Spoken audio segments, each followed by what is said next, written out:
हमारे पुरखे इस पहाड़ पर आराधना करते थे और आप लोग कहते हैं कि यरूशलेम में आराधना करनी चाहिए।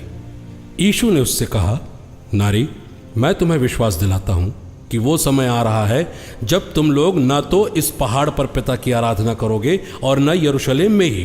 तुम लोग जिसकी आराधना करते हो उसे नहीं जानते, हम लोग जिसकी आराधना करते हैं उसे जानते हैं, क्योंकि मुक्ति यहूदियों से ही प्रारंभ होती है। लेकिन वो समय आ रहा है, आ ही गया है, जब सच्चे आराधक आत्मा और सच्चाई से पिता की आराधना करेंगे।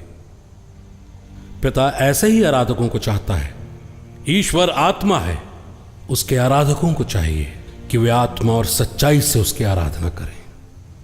स्त्री ने कहा, मैं जानती हूं कि मसीह जो ख्रिस्ट कहलाते हैं आने वाले हैं।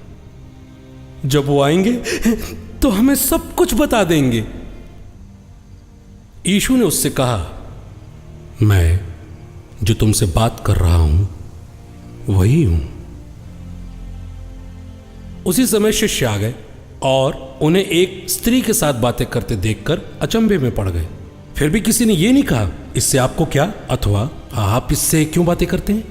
उस स्त्री ने अपना घड़ा वहीं छोड़ दिया और नगर जाकर लोगों से कहा, चलिए एक मनुष्य को देखिए जिसने मुझे वो सब जो मैंने किया बता दिया। कहीं वो मसीह तो नहीं है। इसलिए वे लोग नगर से निकलकर यीशु से मिलने आए। इस बीच उनके शिष्य उनसे ये कहते हुए अनुरोध करते रहे, गुरुवर खा लीजिए। उन्होंने उनसे कहा, जो भोजन मेरे पास है उस विषय में तुम कुछ नहीं जानते। इस पर शिष्य आपस में बोले, क्या कोई उनके लिए खाने को कुछ ले आया है।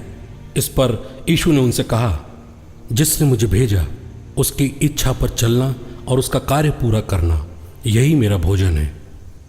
क्या तुम ये नहीं कहते कि अब कटनी के 4 महीने रह गए हैं। मैं तुमसे कहता हूं, आंखें उठाओ और देखो कि फसल पककर तैयार है।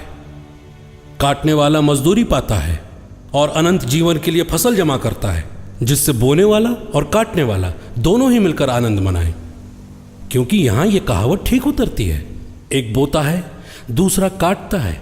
मैंने तुम्हें वो खेत काटने भेजा जिसमें तुमने नहीं दूसरों ने परिश्रम किया, और तुम्हें उनके परिश्रम का फल मिल रहा है। उस स्त्री ने कहा था, उन्होंने मुझे वो सब जो मैंने किया बता दिया है। इस कारण उस नगर के बहुत से सामरियों ने यीशु पर विश्वास किया।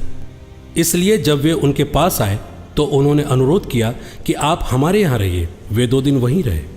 बहुत से अन्य लोगों ने उनका उपदेश सुनकर उनमें विश्वास किया और उस स्त्री से कहा, अब हम तुम्हारे कहने के कारण ही विश्वास नहीं करते, हमने स्वयं उन्हें सुन लिया है और हम जान गए कि वे सचमुच संसार के मुक्तिदाता हैं।